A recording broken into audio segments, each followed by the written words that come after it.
नमस्कार, मी पंजाब डक आणि राज्यातल्या सर्व शेतकऱ्याला सांगू इच्छितो की आणि या ठिकाणी मी महाराष्ट्रातल्या शेतकऱ्याला अंदाज देणार आहे. आज 17 राज्यात ढगाळ वातावरण राहणार आहे, म्हणून हा अंदाज लक्षात घ्यायचा. फक्त कुठंतरी अवकाळी पाऊस पडेल, पण सर्वदूर पडणार नाही. त्याच्यामुळे कांद्यावाल्यानं घाबरायची गरज नाही, विटवाल्यानं घाबरायची गरज नाही.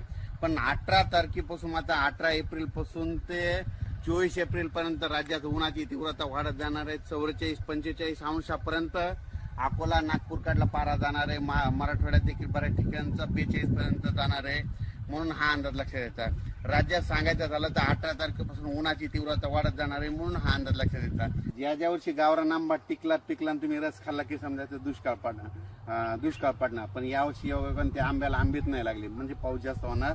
असा 2025 ला पाऊस जास्त होणार, म्हणून हा अंदाज त्या आंब्याच्या झाडानं दिला.